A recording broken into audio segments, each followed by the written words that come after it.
So,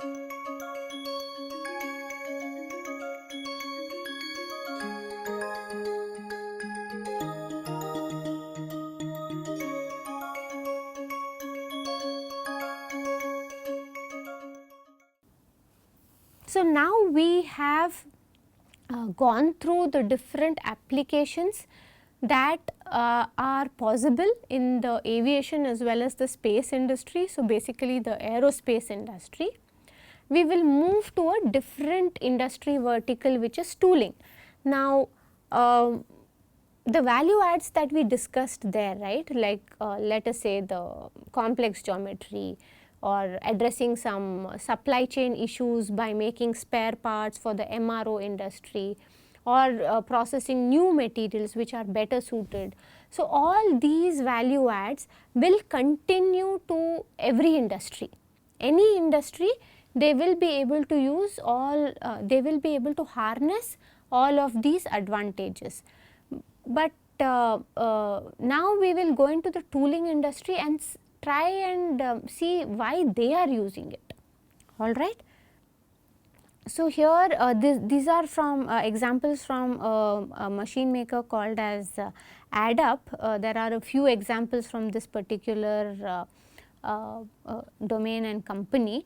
Now, here one of the main reasons why the tooling industry uses additive manufacturing is because of this cooling channel complexity that you can achieve.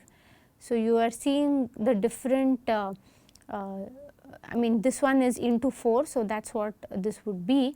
So, you will see that the cooling channels can be extremely complex, hence reducing the cooling time for the tool, which means that you can make more parts per minute, per day, per year using the same tool, right. And then here is another example wherein there are materials which are suitable to make these tools. Now, tools typically have to be very hard, because there, I mean if it is like a punch and die operation, there will be a lot of pressure that this tool will see, correct. So, the tool has to be very hard. So, the materials that have been proven to make the tools are Maraging steel and 17-4 pH. So, here are the examples of tools being made with this particular material.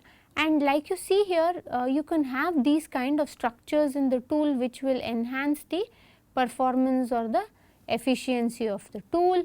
You can have very small features, very exact features of the tool using additive. Not only those kind of hard tools, but even injection molding tools can be done with additive. I think what is really interesting over here is that this is a large mold, whereas they have been divided into subsections. So, each of this will go here, and then you have a larger mold that can be made. So, if it's a really large part, then making them in segments like this and putting it together is also an option that additive gives you. So, each one looks like this, and then they are put in together to make the entire system for injection molding. Oh, here is another interesting case. So, this was a wrench which had to be customized to tighten a furnace door at a certain torque. So, it seems very simple, correct, but it's very critical. If the furnace door is not properly locked, then it can be very hazardous. So, when they wanted to make an adapter or you know, like a customization of the tool, so that it will lock exactly at that particular torque and things like that, then additive was chosen to make that kind of a adapter. And you see that the adapter is very light and very efficient because it has been made with additive. It can be quite complex also. So, is it only small molds that can be done through additive? Absolutely not. So, if you look at the automotive industry and the tire industry in particular, wherein they need the mold to make these patterns on the tire, then these are printed in segments like you are seeing on the plate here, and then they will be assembled together to make a larger mold. So, additive is being used in the automotive also, but in an indirect way, that is to make the tools which will be in turn used for making automotive end use parts. So, we should not think that because there are very less end parts made through additive in the automotive, additive is not suitable for automotive. That would not be correct. So, indirectly additive is helping automotive industry become more efficient. Here is another extrusion die, again very similar kind of advantages. Here we have a hybrid insert for mold and die. So, let us say that this lower part of the die, right, this is quite straightforward, it is just got these very straight holes or channels, but when you get to the top is where the complexity is, correct.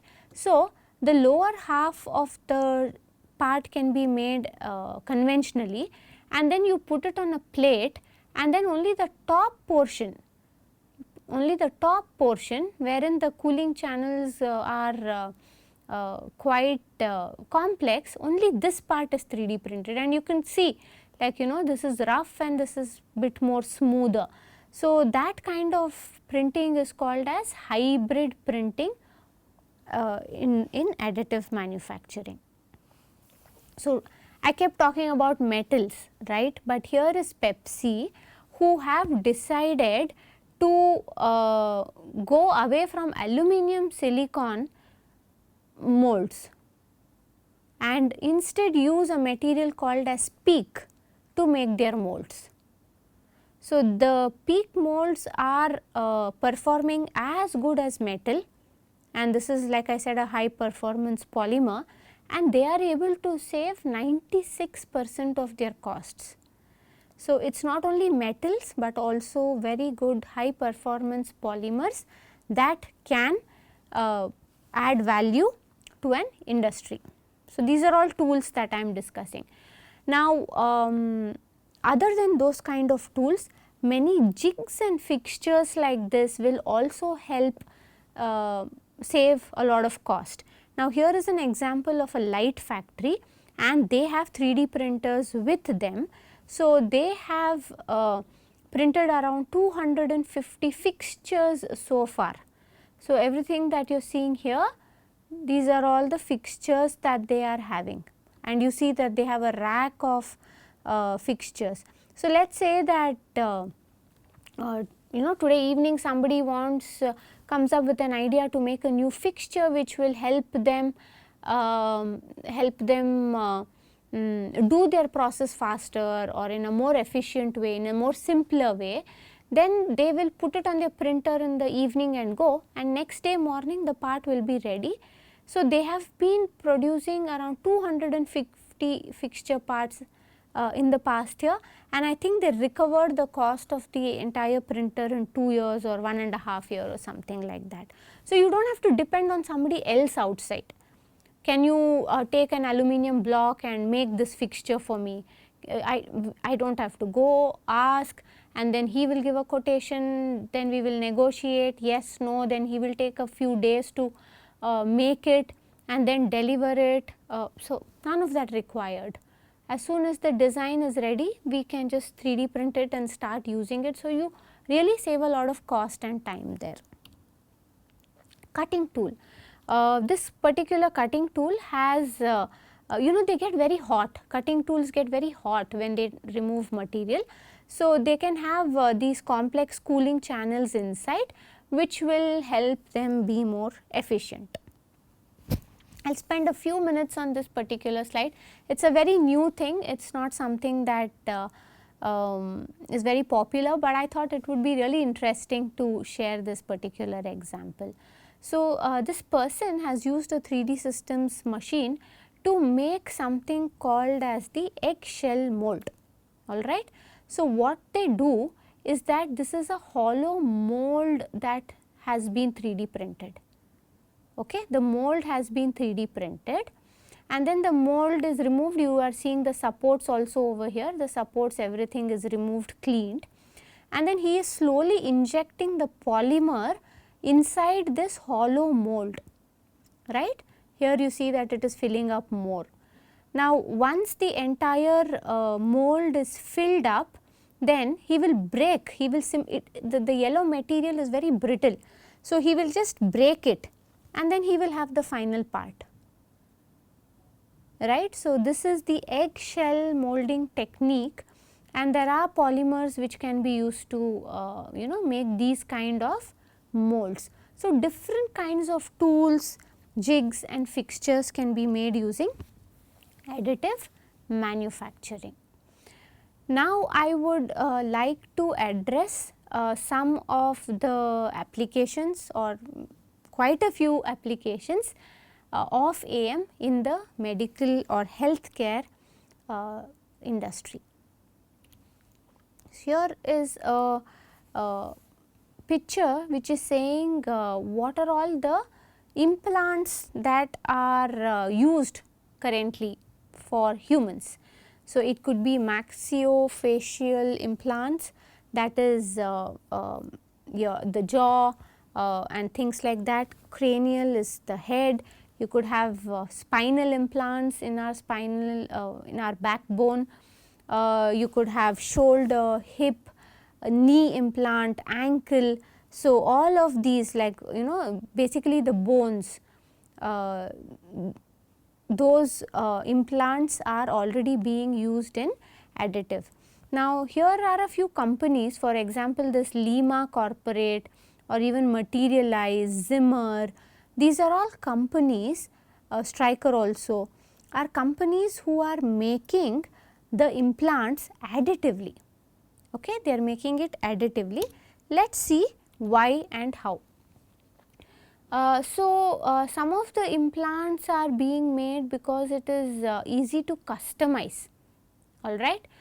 Each in different geographies, people have are usually differently sized, right. So, if you take the North Americans for example, they will be much taller, but if you take people from Thailand and even India, we will be quite short, female versus male. Child versus an adult, geography to geography. So, there will be a lot of changes, and right now implants can be used to make additive can be used to make the implants customizable. The second advantage is this structure. So, let me show you this particular part. This is quite similar to what you see here. It is just very big, it is not for humans, it is a demo part.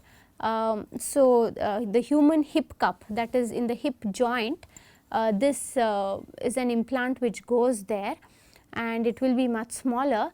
But if you see the structure, right, this is a lattice structure, also called as sometimes TPMS, sometimes gyroids, architectured materials. These are all different names for this kind of a structure. And you see the same image over here also in the second picture, wherein the struts are very organic. It is not in a certain defined way, it can be very organic. Now, this kind of roughness and structure is very much needed for implants. Why? Because our natural bone or muscle tissue, all of them will grow into this kind of a structure and roughness. So, our body will more easily accept this implant. Usually these implants are made with titanium. So, the lattice structures or the inherent roughness that you get with additive manufacturing, right, these are very much suitable. So, what is the other reason why additive manufacturing implants are quite popular is because you can make these kind of integration. So, for example, traditionally if I had to get this lattice structure or a roughness on an implant, then it would have to go through different processes. correct. First you take a block, then it will be machined, and then you will have some deposition kind of a process wherein particles are thrown at this particular part, and then they will go and stick around, and then you will get a certain roughness. And if you do not want that to happen to the whole part, then you have to make them separately and then put them together.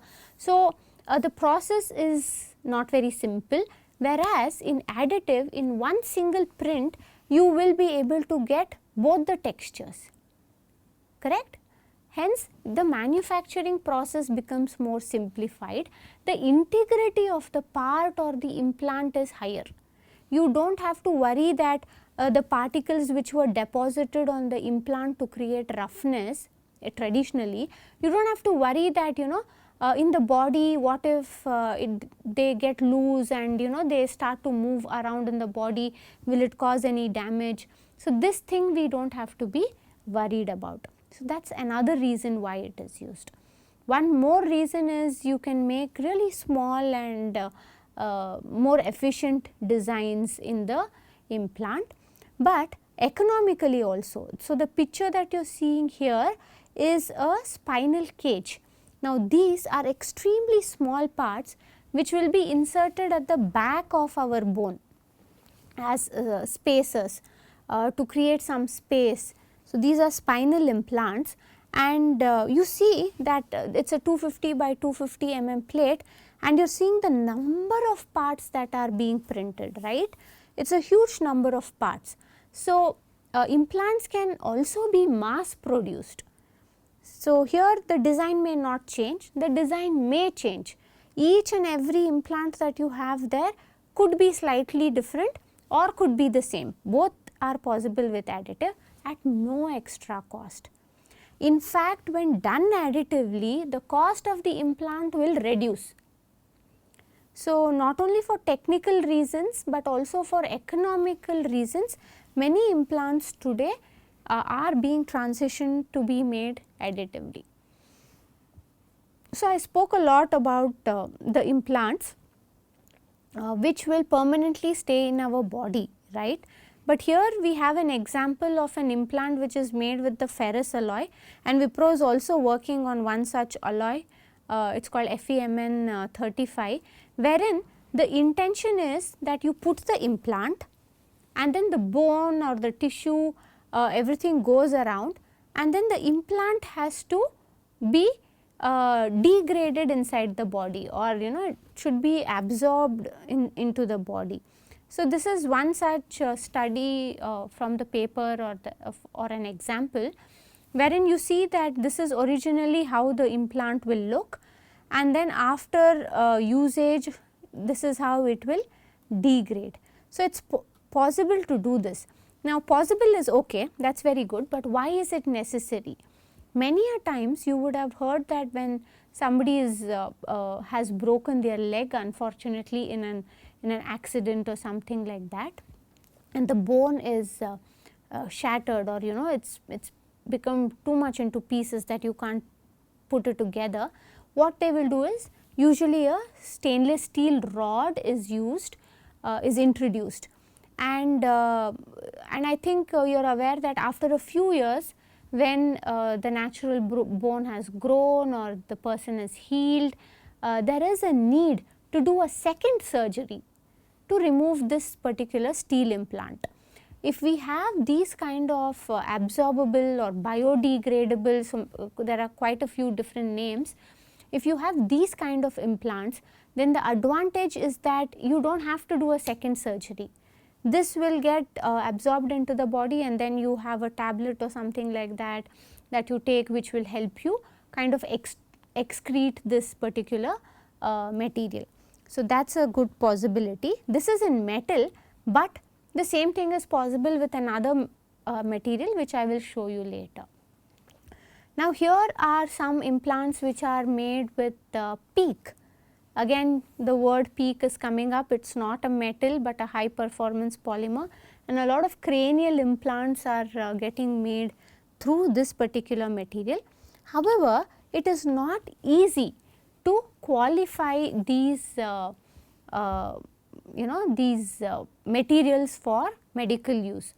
So, here is an example of what all tests have to be done and based on which all implants. For example, if it is a permanent implant, then there are a lot of tests that need to be done. And if it is a permus mucosal membrane contact, which means that it is in touch with the saliva or mucus and things like that, then you have a slightly lesser number of tests to do. But let us say it is just going to have contact with your skin for a few days, like 30 days for example, like when somebody has broken their hand and you want to 3D print their brace or something like that, then there are fewer tests that have to be done. And these tests, right, are they are time consuming, they are expensive, but they are also very mandatory. So, how we were discussing that in the aviation and the space industry, testing is very important, correct? I mean, there are human lives at stake at, when something is flying so high, or in case of space, it's a lot of investment that goes into each and every launch. So, you want to make sure that you don't have any failures. This medical field is even more regulated. They will do even more tests before accepting a part. And here is just one example, and this is for PEEK, it is not for metal. So, usually we can use titanium material for implants. Cobalt chrome material are used to make crowns of teeth, that is another material. Of course, stainless steel can be used to make knee implants and things like that. So, different materials for different uses. For example, cobalt chromium you will not use inside the body. So, you will not make an implant with it or for an implant which will go inside the body. And steel we are using for knee because there will be a lot of rubbing, wear and friction and all of that. So, that is why stainless steel will be used there. So, we have a few options and we will get medical grade material. So, even in titanium we will have something like called as the ELI, extra low interstitial oxygen grade of titanium, and that is the one that should be used to make the medical implants. So, there are a lot of care and steps that need to be taken even while procuring material that needs to be 3D printed. Here is one more interesting reabsorbable material, and this one is called as PHA. Okay, PHA. Now, what is interesting is that microorganisms are used to biosynthesize this particular material, right. So, we are moving towards sustainability, much more sustainable kind of options using additive manufacturing. So, once this PHA material has been biosynthesized, it can be additively manufactured to make these implants, and this time it is like a shoulder blade, wherein the implant will get absorbed into the body slowly and the natural bone will grow in its place.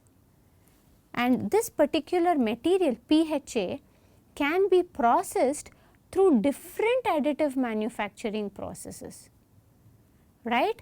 So, the first one over here is DIW, which is direct ink writing. So, take a guess as to which ASTM category it will fall into.